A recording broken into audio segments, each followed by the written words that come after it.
I was reading the Brookhaven Greens Estates Association Master Covenant packet at 10:30 on a Tuesday night when I found the enforcement procedure flowchart that proved Patricia was skipping 3 mandatory steps.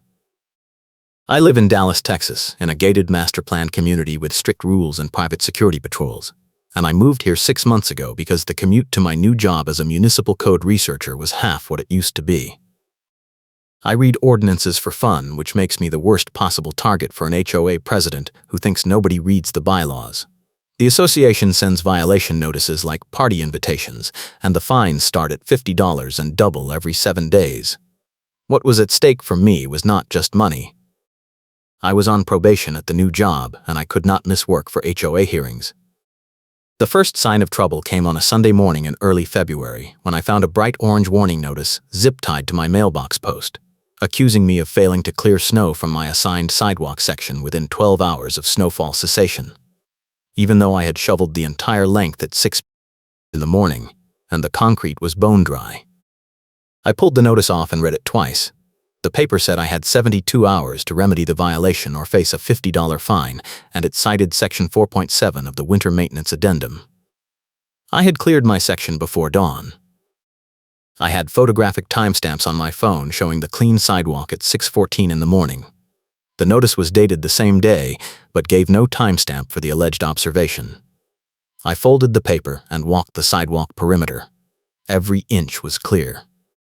The only snow left was the decorative drift along the curb where the plow had pushed it.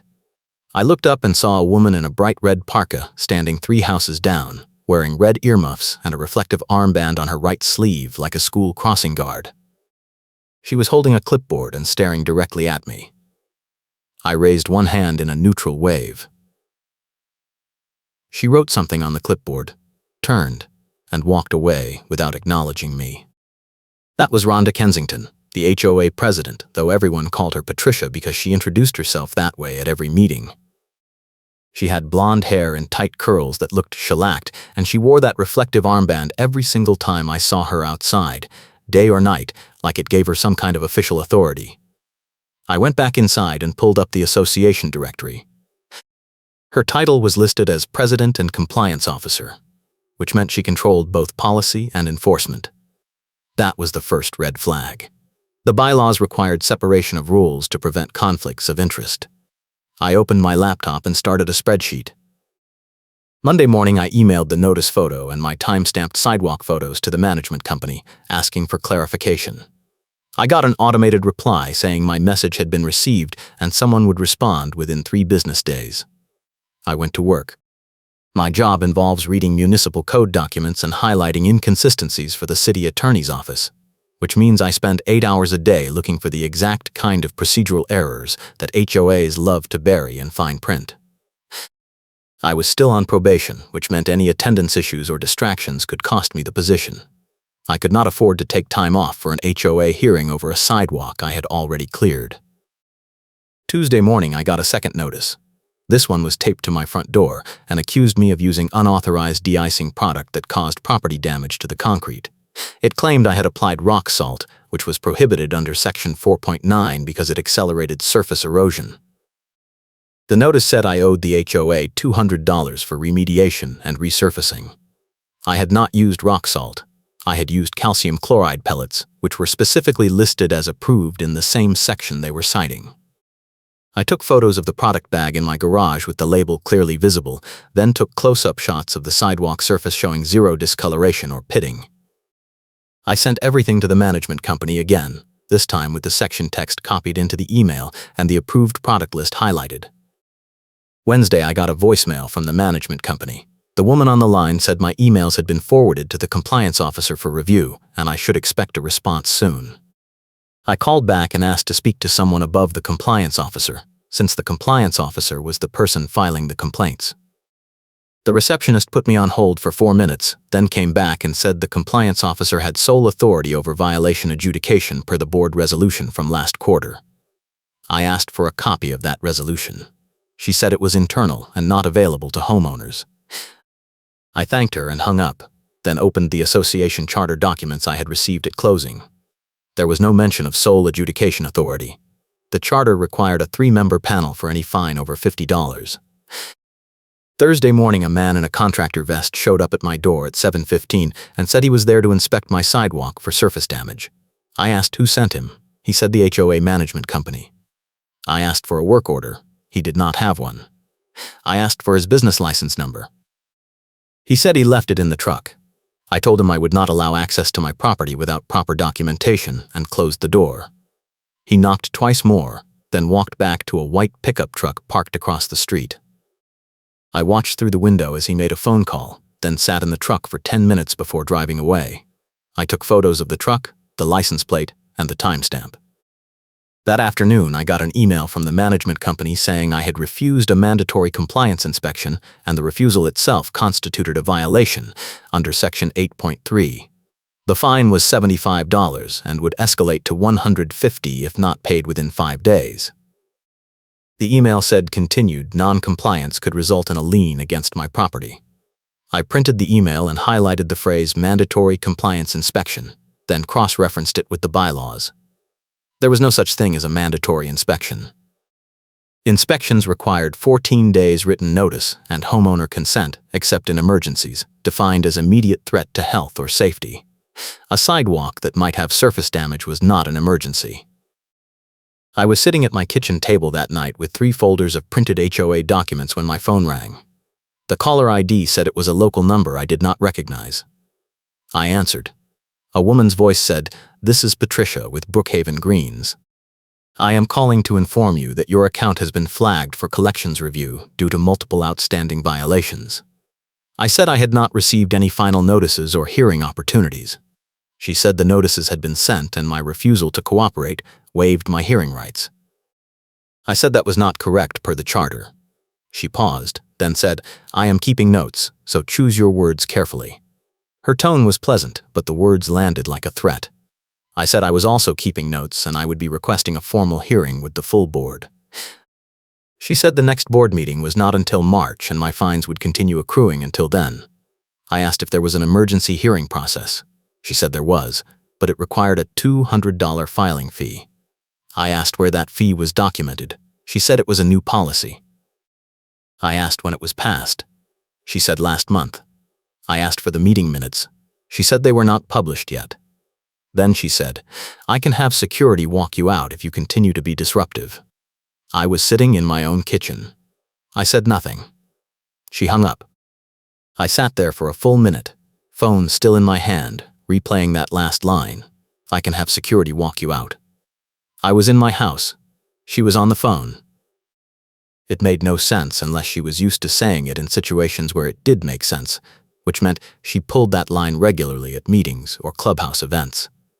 I opened my laptop and searched the HOA online portal for board meeting archives. Most of the minutes were missing. The only documents available were financial summaries and rule update notices, all signed by Patricia as both president and compliance officer. I clicked on the member forum link. It was locked. I clicked on the contact board link. It redirected to the management company voicemail.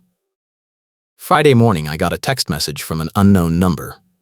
It said, "This is Patricia.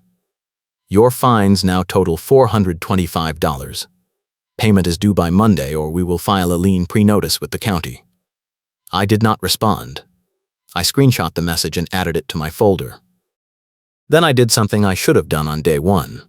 I filed a public records request with the county clerk for all HOA liens filed by Brookhaven Greens Estates Association in the last 2 years.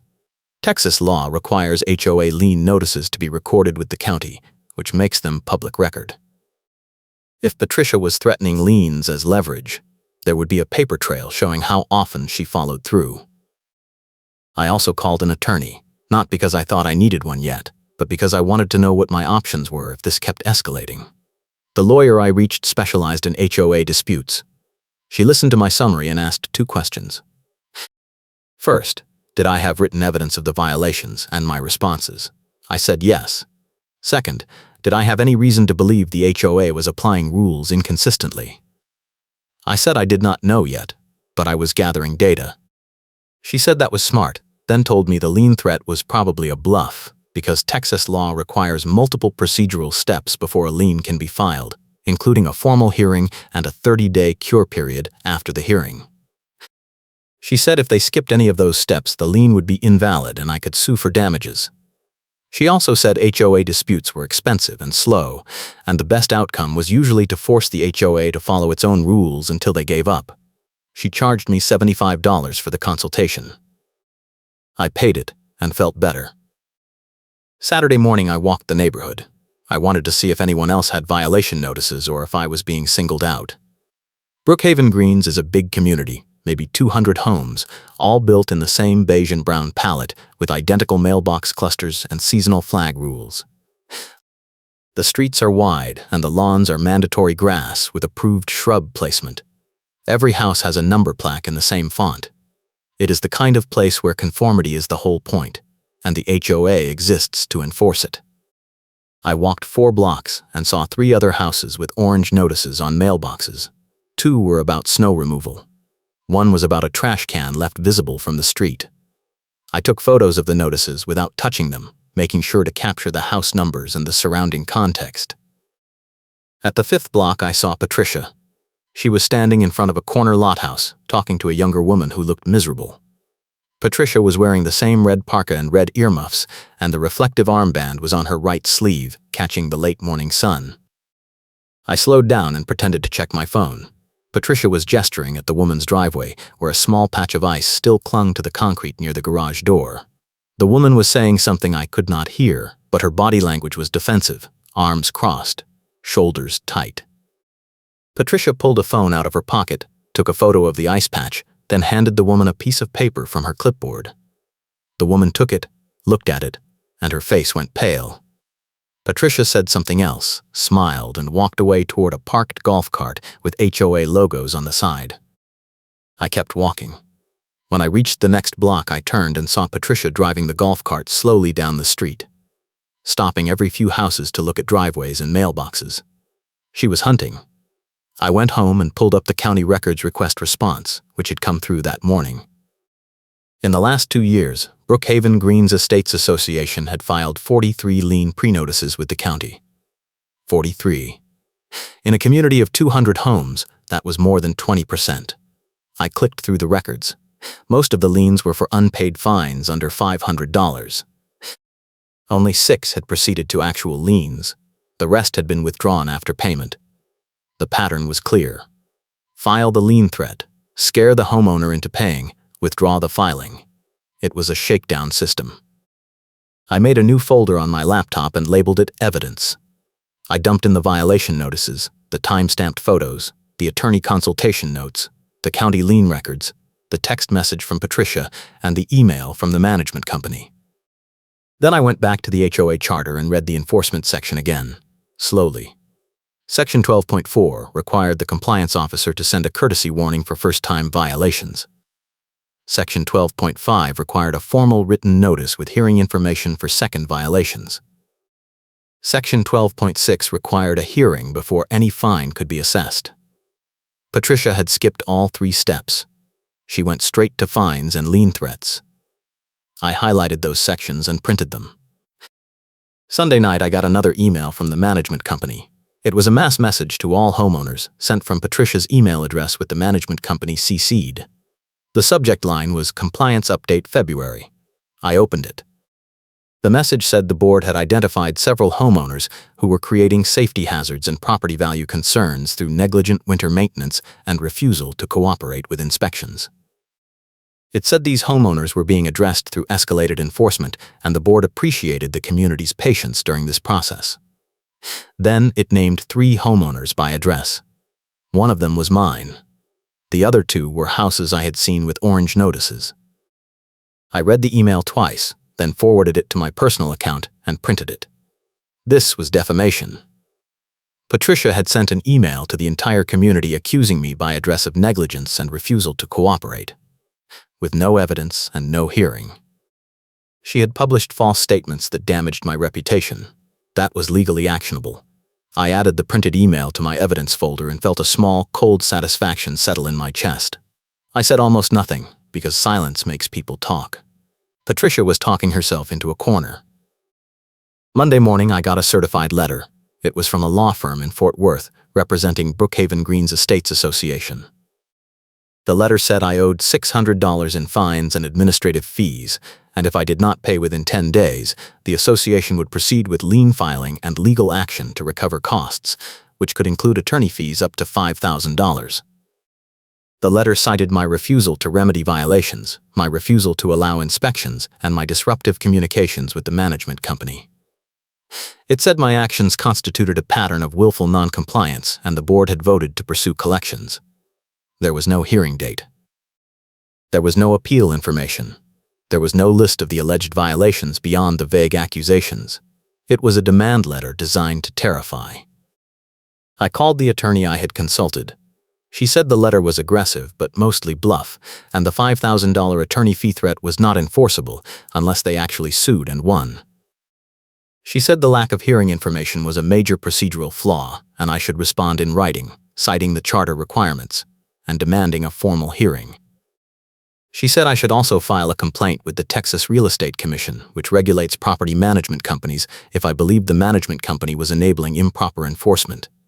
She drafted a response letter for me. It cost me another $200. I sent the letter via certified mail and email. Tuesday morning, Patricia showed up at my door.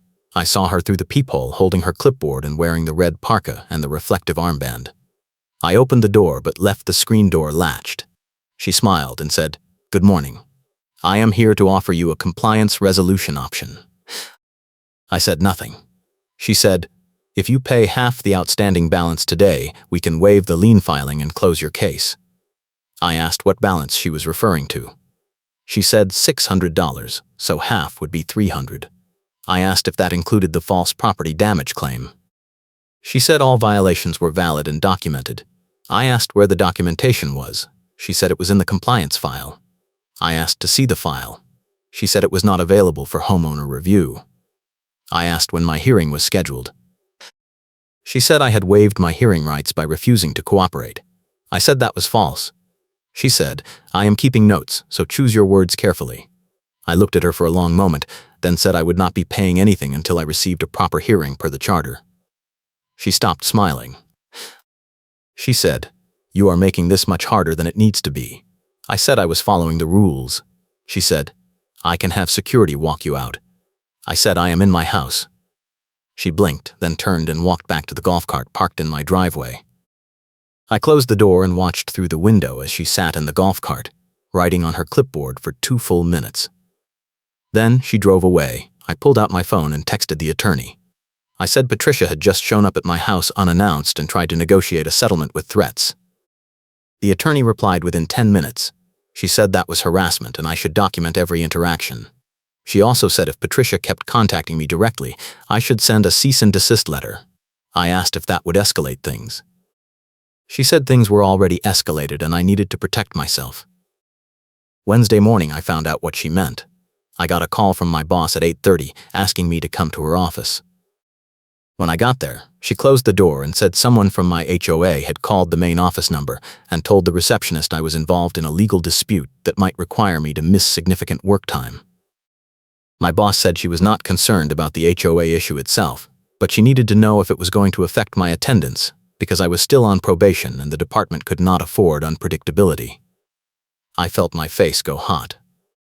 I said the HOA issue was a paperwork dispute, I had not missed any work, and I had no intention of missing work. I said someone from the HOA was retaliating against me for asking questions. My boss looked uncomfortable. She said she believed me, but she needed me to resolve it quickly and keep it from impacting my job. I said I would. I went back to my desk and added HOA contacted my employer to my evidence file. That night I did something I had been avoiding. I looked up Patricia online. Her full name was Rhonda Patricia Kensington. She had a LinkedIn profile that said she was a retired school administrator and a volunteer board member for multiple community organizations. Her Facebook page was public. It was full of posts about neighborhood beautification projects and HOA success stories. There were photos of her at board meetings, wearing the reflective armband in every single picture, standing next to signs and podiums with her arms crossed like a security guard. The comments on her posts were a mix of thank you messages from people who liked the strict enforcement and carefully worded complaints from people who did not. One comment thread from 4 months ago, caught my eye. A homeowner had posted that Patricia was targeting people unfairly and ignoring violations by her friends. Patricia had replied, "If you have concerns about compliance, you are welcome to file a formal complaint per the charter." The homeowner replied, "I did. You rejected it." Patricia did not respond after that. I clicked on the homeowner's profile. His name was Martin Torres.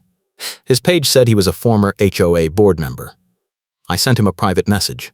I said I was dealing with a similar situation and I wanted to ask him a few questions. He replied in less than an hour. He said he would be happy to talk and suggested we meet for coffee. We agreed on Thursday morning at a place outside the neighborhood. Thursday morning I met Martin at a coffee shop near the highway. He was in his 60s gray hair flannel shirt and he looked tired. He ordered black coffee and we sat by the window. He said, "Let me guess. Patricia hit you with a bunch of violations out of nowhere, skipped all the procedural steps, and threatened a lien." I said that was exactly right. He nodded and said, "She did the same thing to me 2 years ago." I was on the board at the time. I started asking questions about the management company fees and why we were filing so many liens. Patricia said I was being disruptive. A month later, I had 4 violations for things that were not even in the rules. I fought it, got a lawyer, and eventually the board dropped the fines. But Patricia made sure I did not get re-elected.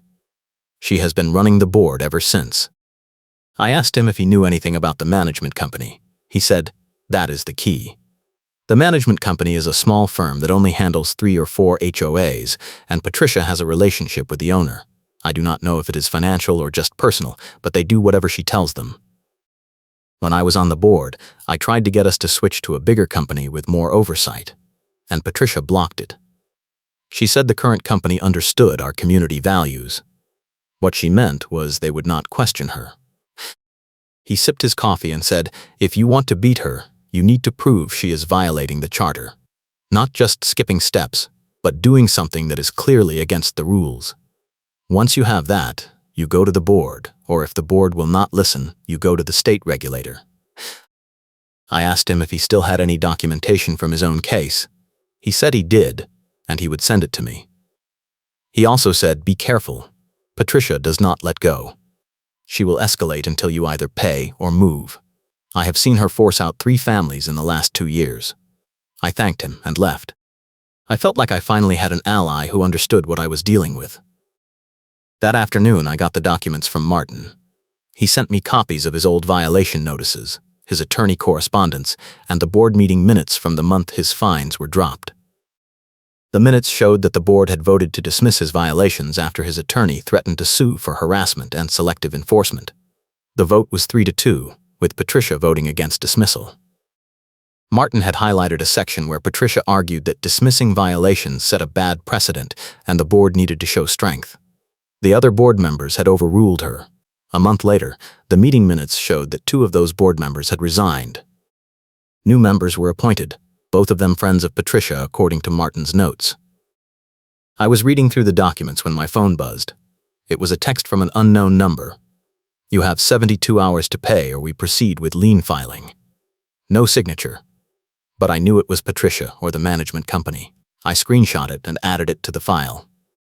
Then I opened the county clerk portal and ran a new search, this time looking for liens filed in the last 30 days. There were 2 new Brookhaven Greens lien pre-notices. Both were dated within the last week.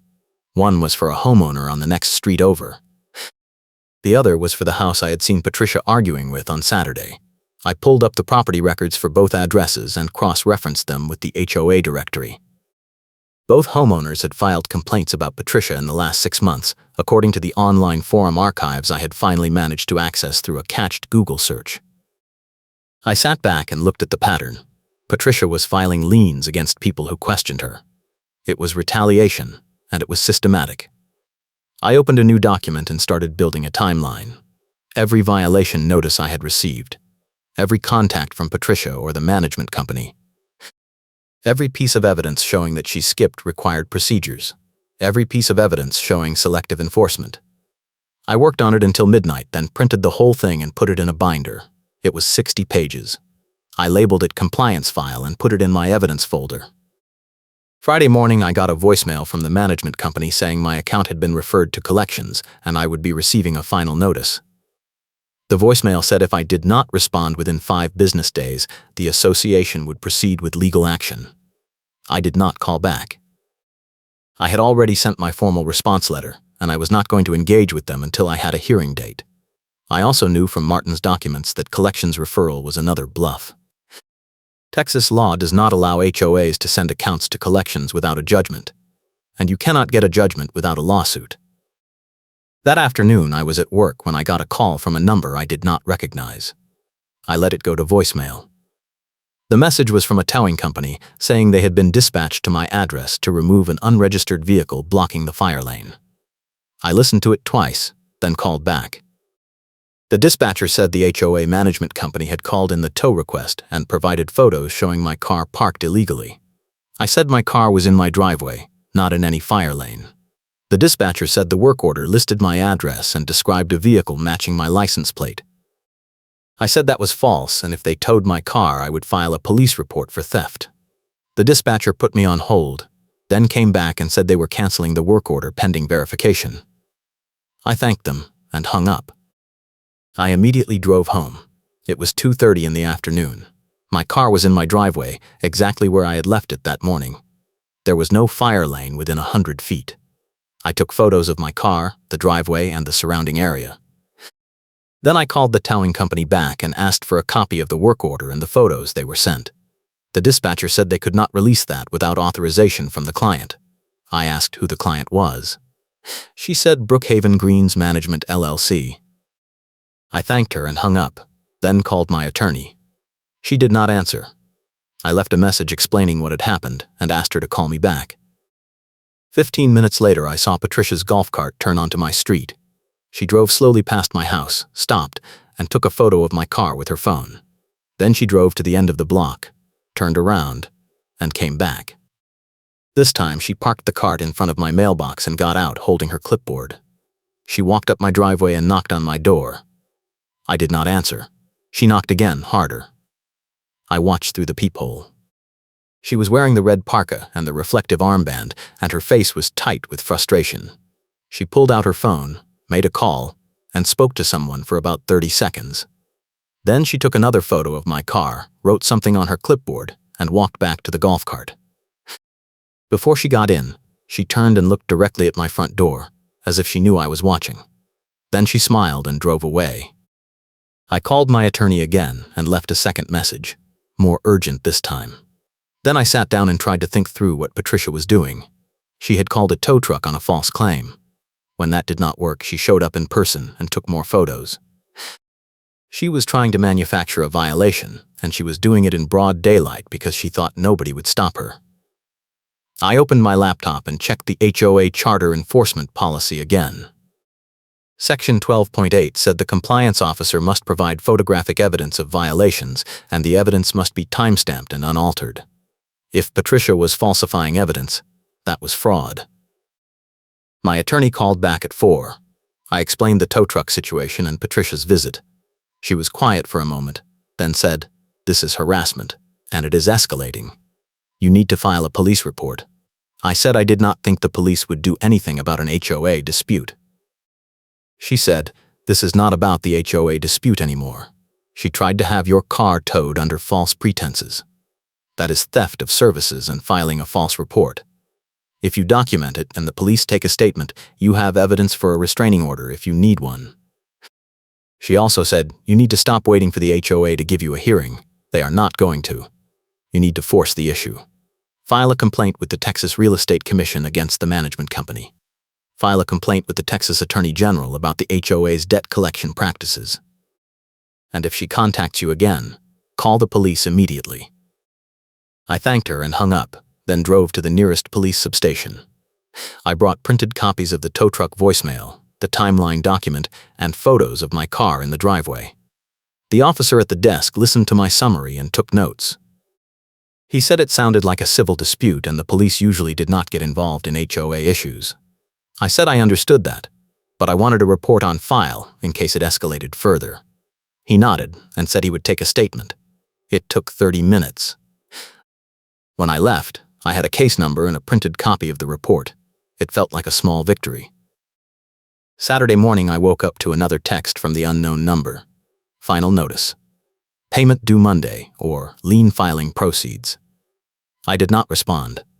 I got dressed and walked the neighborhood again, this time with a specific goal. I wanted to see if there were any other homeowners dealing with Patricia's enforcement, and I wanted to document any inconsistencies. I walked 6 blocks and saw orange notices on 4 mailboxes. I also saw 2 houses with obvious violations that had no notices. One had a trash can sitting in full view on the side of the house, which was explicitly prohibited. The other had a car parked on the lawn, which was also prohibited. I took photos of all of it, making sure to capture the house numbers and the surrounding context. At the 7th block, I ran into the woman I had seen Patricia arguing with the week before. She was outside shoveling her driveway, and she looked exhausted. I walked over and introduced myself. Her name was Lisa. I said I had seen her talking to Patricia last week and I wanted to know if she was dealing with the same issues I was. She looked at me for a moment, then said, "You are the guy on the email." I nodded. She said, "Patricia has sent me 3 violation notices in 2 weeks. One for snow removal, one for a trash can, and one for my mailbox decoration. I do not even have a mailbox decoration." She tried to charge me $400. I asked if she had paid. She said no, but she was afraid they were going to put a lien on her house and she could not afford to fight it. I told her about Martin, the attorney consultations, and the evidence I had been gathering. I said Patricia was violating the charter and the enforcement policy, and if we documented it, we could stop her. Lisa looked skeptical. She said, "How? She runs the board. Nobody is going to overrule her." I said the state regulator can. So can a judge. But we need proof that she is acting outside her authority. I asked if she had kept copies of her notices. She said yes. I asked if she would be willing to share them and sign a statement about what happened. She hesitated, then said, "If it will stop her, yes." I spent the rest of Saturday collecting statements and documents from Lisa and 2 other homeowners I tracked down through the neighborhood directory. All 3 had been hit with violations in the last month. All 3 had been threatened with liens. None of them had received hearings. One of them, a man named David, said Patricia had shown up at his house at 7 in the morning and demanded to inspect his garage because she claimed he was running a business out of it, which was prohibited. He said he was not running a business, he just had a workbench, and he refused to let her in. 2 days later, he got a notice saying he owed $300 for refusing a compliance inspection. By Sunday night, I had statements from 4 homeowners, including myself, all showing the same pattern. Patricia was issuing violations without evidence, skipping hearings, threatening liens, and showing up at homes unannounced. I compiled everything into a single complaint document and filed it with the Texas Real Estate Commission, naming the management company as the primary respondent and Patricia as a secondary party. I also filed a separate complaint with the Texas Attorney General's Consumer Protection Division, alleging improper debt collection practices. Both submissions included the 60-page evidence binder and the signed statements. I sent copies to my attorney. She replied, "Good work. Now we wait." Monday morning, I got a call from the management company. It was a different person this time, a man who identified himself as the regional manager. He said he had received my complaint filings, and he wanted to discuss a resolution. I said I was willing to discuss it if the resolution included dropping all fines, issuing a formal apology, and removing Patricia from any role in enforcement. He was quiet for a moment, then said he did not have authority to make personnel decisions, but he could review my account and see if there were any errors. I said there were no errors. There were violations of the charter and state law, and I expected the management company to fix them. He said he would get back to me. Tuesday morning, I got an email from a different attorney, this one representing the management company. The email said the company had reviewed my complaints and determined that all enforcement actions were proper and within the scope of the association's authority. It said my complaints were frivolous, and if I continued to make false allegations, the company would consider legal action for defamation. The email also said the association was proceeding with lien filing due to my continued non-payment. I forwarded the email to my attorney. She called me 10 minutes later and said, "They are panicking. That email is a threat, and it is a stupid one. because now we have written evidence that they are retaliating against you for filing complaints. Keep everything. Do not respond. Wednesday afternoon, I was at work when I got a text from Lisa. She said Patricia had just shown up at her house with a tow truck and was trying to have her car towed for being parked in the driveway overnight, which she claimed was a violation. Lisa said she was outside arguing with the tow truck driver and Patricia was threatening to call security. I told Lisa to call the police and do not let them tow the car. I also told her to take video of everything. Then I left work early and drove to Lisa's house. When I got there, the scene was chaos. Patricia was standing in the street wearing her red parka, red earmuffs, and the reflective armband, pointing at Lisa's car and shouting at the tow truck driver. Lisa was on her phone, crying. The tow truck was idling in the middle of the street with its yellow lights flashing. I parked down the block and walked over. Patricia saw me, and her face went hard. She said, "This does not involve you." I said, "I am a witness." She said, "You are trespassing." I said, "I am on a public street." The tow truck driver looked uncomfortable. He said, "Look, I just got a call to tow a car for an HOA violation. If there is a dispute, I am not getting involved." Patricia said, "There is no dispute. The car is parked illegally." Lisa said, "It is in my driveway." Patricia said, "Overnight parking in driveways is prohibited per the rules." I pulled out my phone and opened the HOA charter. I read section 5.2 out loud. Overnight parking in driveways is permitted for resident vehicles. Guest vehicles must be parked in designated visitor spaces. Patricia stared at me. I said, "Her car is a resident vehicle in her driveway. You are filing a false tow request." The tow truck driver looked at Patricia and said, "I am leaving." He got in the truck and drove away. Patricia turned on me. She said, "You just interfered with official HOA business. I am filing a complaint." I said, "File whatever you want. You just tried to steal someone's car." Lisa was still on the phone with the police. 2 minutes later, a patrol car pulled up.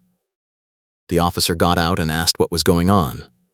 Lisa explained that the HOA president had called a tow truck to remove her car from her own driveway under a false violation. I showed the officer the charter section on my phone. Patricia said the officer did not have jurisdiction over HOA matters, and this was an internal issue. The officer looked at her and said, "Ma'am, if you call a tow truck to remove a vehicle that is legally parked on private property, that is filing a false report. That is a criminal offense." Patricia went pale. She said, "I am the HOA president." The officer said, "That does not give you the authority to make false reports." He took statements from all three of us, then told Patricia that if she contacted Lisa again without a valid reason, he would cite her for harassment. Patricia got in her golf cart and drove away without saying another word. Lisa was shaking. I stayed with her for a few minutes to make sure she was okay, then gave her my number and told her to call me if Patricia tried anything else. The officer gave Lisa a case number and said she could file for a restraining order if the harassment continued. I drove home feeling like something had finally shifted. Patricia had been caught in the act, in front of a police officer, and she had been told to stop. I did not think she would listen, but at least now there was an official record. Thursday morning, I got an email from the Texas Real Estate Commission. It said they had received my complaint and opened an investigation into Brookhaven Greens Management LLC. The email said the investigation could take several weeks, and I would be contacted if they needed additional information. I forwarded the email to Lisa, David, and the other homeowners who had given statements. I also forwarded it to Martin. He replied, "About time. Good luck." Friday morning, I got a certified letter from a different law firm, this one in Dallas. It was from an attorney representing Patricia personally, not the HOA. The letter said I had made defamatory statements about Patricia in my complaint filings and in public, and if I did not retract those statements and issue a written apology within 10 days, she would file a lawsuit for defamation and emotional distress. The letter demanded $50,000 in damages. I read it twice, then called my attorney. She laughed and said, "That is a slap suit threat. Strategic lawsuit against public participation. It is designed to scare you into shutting up. Do not respond. If she actually files, we will move to dismiss under the Texas anti-slap statute, and she will end up paying your attorney fees." She also said, "This means you are winning." She would not be threatening a lawsuit if she was not desperate. I felt a strange kind of calm settle over me. I had been stressed for weeks, worried about my job, worried about the fines and the lien threats, worried about what Patricia might do next. But now, I could see the whole picture. Patricia was not just enforcing rules, she was running a personal vendetta system, and she had been doing it for years with the management company's help. The only reason it had worked was because most people either paid or moved rather than fight back. But I had fought back, and now the system was starting to crack. That weekend I got a message from Martin. He said he had heard through the neighborhood grapevine that Patricia had been placed on administrative leave from the board pending the state investigation. He said the board had appointed an interim compliance officer and suspended all pending enforcement actions until the investigation was complete. I did not know if that was true, so I called the management company to confirm. The receptionist said she could not comment on internal board matters, but she could confirm that all fines on my account had been placed on hold pending review. I asked if that meant the lien filing was canceled. She said yes. I thanked her and hung up, then sat down and let myself feel relieved for the first time in weeks. Monday morning I got a call from a reporter at the local news station. She said she had heard about the HOA investigation and wanted to interview me for a story about HOA abuse in master-planned communities. I asked how she had heard about it. She said someone had sent her a tip with copies of the complaint filings and the police reports. I asked if she knew who sent it. She said it was anonymous. I agreed to the interview, and we set it up for Wednesday afternoon. Tuesday morning I was at my desk at work when my boss called me into her office again. I felt my stomach drop. She closed the door and said, "I got another call from your HOA." This time it was someone claiming to be an attorney representing the HOA president. They said you were involved in a harassment campaign against a board member, and they wanted to know if the city was aware that one of our employees was engaged in legal misconduct. My boss looked at me and said, "I told them the city does not comment on employees' personal matters and they should direct their questions to you." Then I hung up. I wanted you to know in case they try again. I thanked her and said I appreciated her support. She said, "Just keep it away from work." I promised I would. That afternoon I got a text from Lisa. She said Patricia had been seen going door to door in the neighborhood, talking to homeowners and trying to gather support for a special board meeting to remove the interim compliance officer and reinstate her authority. Lisa said some people were sympathetic to Patricia because they liked the strict enforcement, but others were angry about the investigation and the police involvement. She said the neighborhood was splitting into factions, and it was getting ugly. I told her to keep documenting everything and stay out of direct confrontations. Wednesday afternoon I did the interview with the reporter. We met at a coffee shop and talked for an hour. She asked about the violations, the enforcement process, Patricia's behavior, the tow truck incidents, and the state investigation. I showed her the evidence binder and the police reports. She took notes and photos of the documents. She said the story would air on Friday, and she would send me a link. I thanked her and left feeling like the story was finally getting out. Thursday morning I woke up to a voicemail from the management company regional manager. He said the company had completed an internal review and determined that several enforcement actions taken against my account were not consistent with company policy. He said all fines had been removed, the lien pre-notice had been withdrawn, and my account was in good standing. He also said the company was terminating its contract with Brookhaven Greens Estates Association effective immediately due to irregularities in the board's governance structure. He said the board would need to find new management within 90 days. I listened to the message 3 times, then saved it. Friday evening the news story aired. It was a 5-minute segment about HOA abuse in Dallas area master-planned communities, and it featured my case along with 2 others. The reporter interviewed me, Lisa, and Martin. She also included a statement from the Texas Real Estate Commission confirming the investigation. The story showed clips of the HOA documents, the police reports, and photos of the orange violation notices. It did not name Patricia directly, but it described the HOA president's behavior in detail. The story ended with a warning to homeowners about knowing their rights and documenting everything. Saturday morning I got a text from an unknown number. It said, "You have destroyed my reputation and I will make sure you regret it." I screenshot it and forwarded it to my attorney and the police. The officer who had responded to Lisa's house called me back within an hour and said they were opening a harassment case against Patricia. He said the text combined with the previous incidents was enough for a criminal complaint. He said I should avoid contact with her and call immediately if she approached me. Sunday afternoon, I was walking to my mailbox when I saw Patricia's golf cart parked at the end of the block. She was standing next to it, talking to two other people I did not recognize. All three of them turned and looked at me. Patricia said something to the others, then got in the cart and drove toward me. I pulled out my phone and started recording. She stopped the cart 5 feet away and got out. She was wearing the red parka, the red earmuffs, and the reflective armband. She looked furious. She said, "You have turned this neighborhood against me." I said nothing. She said I was trying to protect property values and maintain standards. "You made it about me." I said, "You made it about you when you skipped the rules and targeted people who questioned you." She said, "I am keeping notes, so choose your words carefully." I said, "I am recording this, so you should choose yours carefully." She stared at me for a long moment, then said, "I can have security walk you out." I said, "You are not president anymore." She blinked. I said, "The management company terminated the contract. The board is under investigation. You do not have authority to do anything." She got back in the cart and drove away. Monday morning, I got a call from the police. The officer said they had enough evidence to charge Patricia with harassment and filing false reports. He said the district attorney was reviewing the case and would decide whether to proceed with criminal charges. He also said I could file for a restraining order if I wanted additional protection. I said I would think about it. He said, "Let us know. In the meantime, avoid contact with her." That afternoon, I got an email from the HOA board. It was signed by the interim president, someone I had never heard of.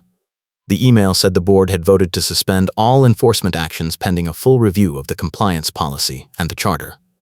It said the board was forming a committee to recommend changes to the governance structure and the enforcement process. It said homeowners were invited to submit feedback and attend the next board meeting in 2 weeks.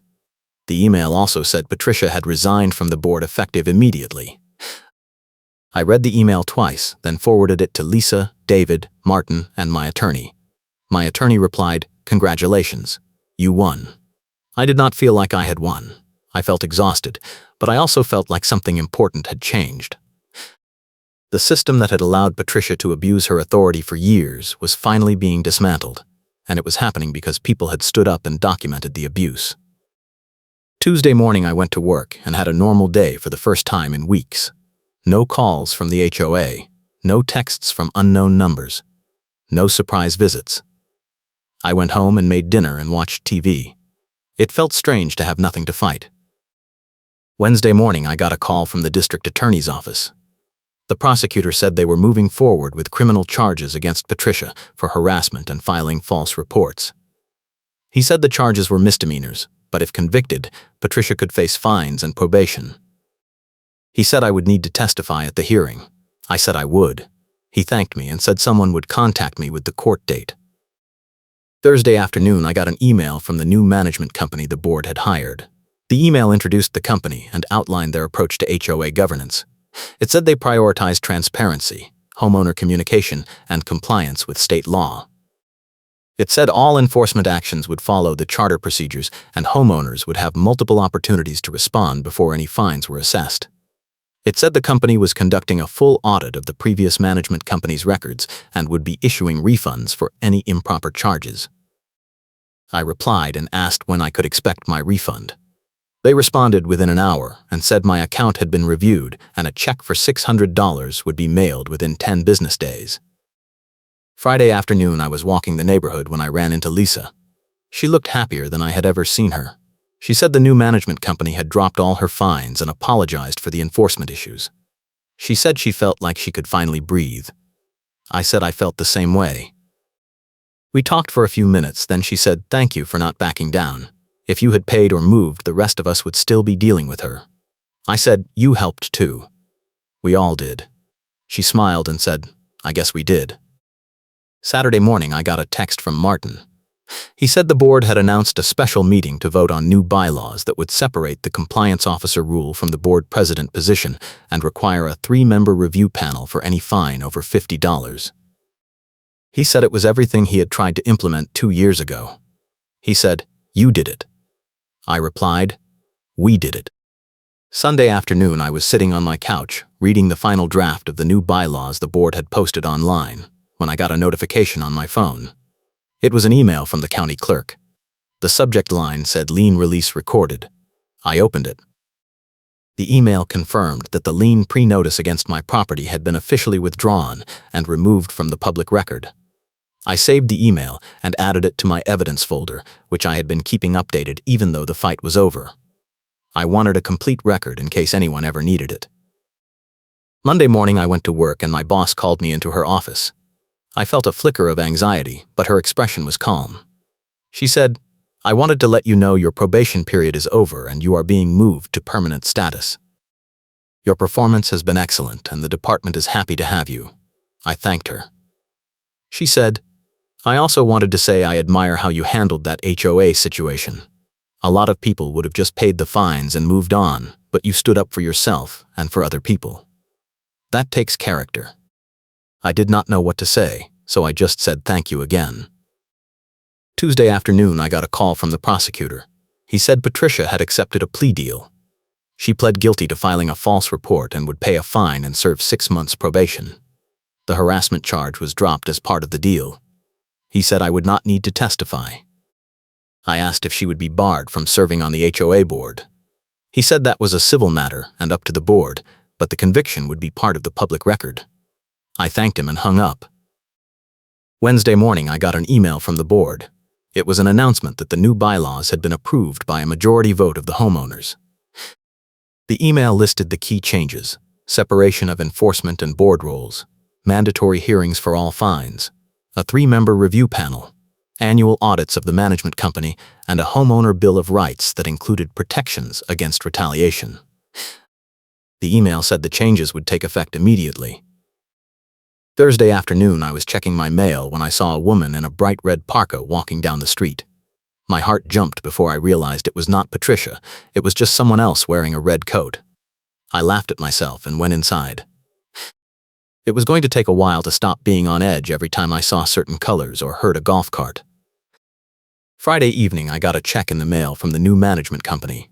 It was for $600, exactly the amount Patricia and the old company had tried to extort from me. I deposited it and closed the account on my HOA payment portal. My balance was zero. My violation history was cleared. It felt like closing a book. Saturday morning, I woke up to a text from Lisa. She said a group of homeowners was organizing a neighborhood meeting to talk about the new bylaws and how to make sure the board stayed accountable. She asked if I wanted to help. I said yes. We set up the meeting for the following weekend at the clubhouse. Sunday afternoon, I was walking the neighborhood again, this time without any agenda other than getting some air. The snow was starting to melt. The sidewalks were clear. The streets were quiet. I passed the house where I had seen Patricia argue with Lisa weeks ago. The orange notice was gone. I passed David's house. His garage was closed and there were no notices on his mailbox. I passed Martin's house and saw him outside working on his lawn. He waved. I waved back. When I got home, I sat down and opened my laptop. I pulled up the evidence folder and looked through it one last time. 60 pages of documents, photos, emails, texts, police reports, attorney letters, and complaint filings. It was a complete record of everything that had happened, and it told a clear story. An HOA president had abused her authority for years, targeting homeowners who questioned her and using the enforcement process as a weapon. A management company had enabled the abuse because it was profitable. And a group of homeowners had fought back by documenting the abuse, filing complaints, and refusing to be intimidated. In the end, the system had worked, but only because people had been willing to stand up and make it work. I closed the folder and backed it up to an external drive. Then I sent copies to Lisa, David, Martin, and my attorney, along with a note saying, "Keep this in case anyone else ever needs it."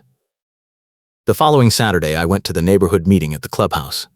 About 30 people showed up, which was more than I expected. Lisa and I gave a presentation on the new bylaws and how the enforcement process was supposed to work. We talked about the importance of documenting everything and knowing your rights. We talked about how to file complaints if the board or the management company violated the rules. We answered questions for over an hour. At the end, a woman in the back raised her hand and said, "How do we make sure this does not happen again?" I said, "You stay involved. You go to board meetings. You read the minutes. You ask questions. You do not assume the people in charge are following the rules just because they are in charge. You hold them accountable." She nodded and said, "Thank you."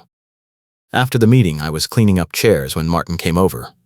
He said, "I am glad you moved here." I laughed and said, "I am not sure I am." He smiled and said, "You made a difference. That matters." I said, "So did you." He shook my hand and left. 2 weeks later, I got a letter in the mail from the Texas Real Estate Commission. It was a formal notice that the investigation into Brookhaven Greens Management LLC had been completed. The commission had found multiple violations of state regulations, including failure to follow proper enforcement procedures, improper debt collection practices, and failure to maintain adequate records. The company had been fined $10,000 and placed on probation for 2 years. The letter said the commission had also referred the case to the Texas Attorney General for potential criminal prosecution. I read the letter twice, then filed it in the evidence folder. That night, I got a text from an unknown number. It said, "You think you won, but you just made everything harder for everyone. Now nobody can enforce anything and the neighborhood is going to fall apart." I screenshot the text and sent it to the police officer who had handled the harassment case. He called me back 20 minutes later and said, "That is a probation violation. I am forwarding this to her probation officer. Do not respond." I said I would not. A month later, I got a notification that Patricia's probation had been extended by 6 months due to a violation of the no-contact order. I did not ask for details. I did not care. She was not my problem anymore. Spring came, and the snow melted. The neighborhood looked different without the constant enforcement pressure. People started leaving their trash cans out an extra day without fear. Someone planted flowers in a color that was not on the approved list. A few kids started riding bikes on the sidewalks again. The HOA did not collapse. Property values did not crash. Life went on, just a little less rigid and a little more human. I kept going to board meetings for a few months just to make sure the new system was working. It was. The new management company followed the rules. The board listened to homeowners. Violations were handled with warnings and conversations instead of immediate fines. It was not perfect, but it was better. One Saturday in late April, I was outside washing my car when a moving truck pulled up across the street. A young couple got out and started unloading boxes. I walked over and introduced myself. They said they had just bought the house and were excited to be in such a nice neighborhood. I said, "Welcome. If you have any issues with the HOA, let me know." The woman laughed and said, "We heard the HOA here is pretty strict." I said, "It used to be. Not anymore." She looked relieved. I gave them my number and told them to call if they needed anything. That night, I sat on my back patio and looked at the neighborhood. The streetlights were on. The sidewalks were empty. Everything was quiet. It felt normal, which was all I had wanted in the first place. I thought about Patricia and the reflective armband and the clipboard and the golf cart. I thought about the violation notices and the lien threats and the tow trucks. I thought about the spreadsheets and the evidence folder and the attorney calls and the police reports. It had been exhausting and stressful and expensive, but it had also been necessary. Because if I had not fought back, Patricia would still be out there, targeting the next person who dared to ask questions. I went inside and closed the evidence folder for the last time. I did not delete it. I just put it away. Somewhere safe in case anyone ever needed proof that standing up to bullies, even bullies with official titles and legal threats, was worth it. The next board meeting was in May. I did not go. I had done my part. The system was fixed. It was time to let other people carry it forward. I got an email summary afterward. The board had voted to create a homeowner advisory committee with rotating members to provide input on enforcement decisions. They had also voted to publish all board meeting minutes online within 7 days of each meeting. The transparency changes I had pushed for were now permanent. In June, I got a letter from the new management company. It was a survey asking for feedback on their services. I filled it out and gave them high marks. In the comments section I wrote, "Keep following the rules. Keep listening to homeowners. Keep the process transparent. That is all anyone wants." In July, I ran into Lisa at the neighborhood pool. She said she had been elected to the Homeowner Advisory Committee and was helping review the winter maintenance policies for next year. She said the committee was proposing a change that would require photographic evidence with timestamps for all snow removal violations, and the evidence would have to be shared with the homeowner within 24 hours. She said, "That was your idea, right?" I said, "It should have always been the rule." She said, "Well, it will be now." In August, I got a postcard in the mail from Martin. He had moved to Colorado to be closer to his grandkids. The postcard said, "Thanks for finishing what I started. The neighborhood is better because you did not give up." I put the postcard on my fridge. In September, the board sent an email announcing that the winter maintenance policy had been updated with the new evidence requirements. The email also said the board was hosting a town hall in October to discuss other policy updates and hear from homeowners. I marked it on my calendar but did not plan to go. I had said everything I needed to say. In October, I got a call from the reporter who had done the original news story. She said she was doing a follow-up piece on HOA reform in Texas and wanted to know if I would do another interview. I said yes. We talked for 30 minutes about what had changed in the neighborhood and what advice I would give to other homeowners dealing with similar issues. She asked if I had any regrets. I said no. She asked if I would do it again. I said, "I hope I never have to." But yes. The follow-up story aired in November. It was shorter than the first one, but it included updates on the investigation, the management company fine, Patricia's plea deal, and the bylaw changes in Brookhaven Greens. The story ended with the reporter saying, "One homeowner's decision to stand up and document abuse led to systemic change in an entire community." It is a reminder that HOA rules are not above the law, and homeowners have more power than they think. In December, I got my first winter maintenance notice under the new system. It was a courtesy reminder that snow removal was required within 12 hours of snowfall cessation, with a link to the approved de-icing products and a note that photographic evidence would be provided if a violation was observed. It was polite, informative, and non-threatening. I smiled and deleted it. On Christmas Eve, I was walking to my mailbox when I saw a golf cart coming down the street. My chest tightened before I realized it was a different cart driven by a man I recognized as one of the new board members. He waved. I waved back. The cart kept going. I laughed at myself again. Some reflexes take longer to fade than others. On New Year's Eve, I sat down and wrote a timeline of everything that had happened, from the first orange notice to the final board meeting. It was 20 pages. I saved it in the evidence folder, then printed a copy and put it in a binder labeled HOA case study. I did not know if I would ever need it, but I wanted it to exist. Not as a trophy, but as a record. Because stories like this need to be told, not to scare people, but to show them that the system can be fixed if you are willing to do the work. On New Year's Day, I woke up to a text from Lisa. It said, "Happy New Year. Thanks for everything you did last year. I would not have made it through without you." I replied, "Same. We should grab coffee sometime." She sent back a thumbs up emoji. In January, the board sent an email announcing that the Homeowner Advisory Committee was accepting applications for new members. I did not apply. I had given enough time to the HOA. It was someone else's turn. In February, I got a call from a homeowner in a different neighborhood. She said she had seen the news stories and she was dealing with a similar situation with her HOA. She asked if I would be willing to share my evidence folder and give her some advice. I said yes. We talked for an hour. I sent her copies of everything. A week later, she sent me a thank you email saying she had filed complaints with the state and hired an attorney. She said, "I would have given up if I had not known someone else had been through this and won." That was when I realized the story was not really over. It was just the beginning of a different chapter. Because for every Patricia in every neighborhood, there are people who do not know they have rights, who do not know how to fight back, who think they are alone. And maybe the most important thing I did was not just fixing my own situation, it was showing other people that it could be done. In March, I got an email from the Texas Real Estate Commission. The management company that had enabled Patricia's abuse had surrendered its license and closed. The email said homeowners who had been overcharged or improperly fined could file claims with the State Recovery Fund.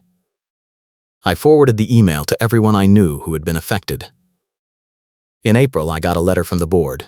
It was an invitation to a neighborhood appreciation event at the clubhouse. The letter said the event was to celebrate the community and recognize homeowners who had contributed to positive changes. I almost did not go, but Lisa texted me and said, "You have to come. They are giving out awards and I think you are getting one." I said, "I do not need an award."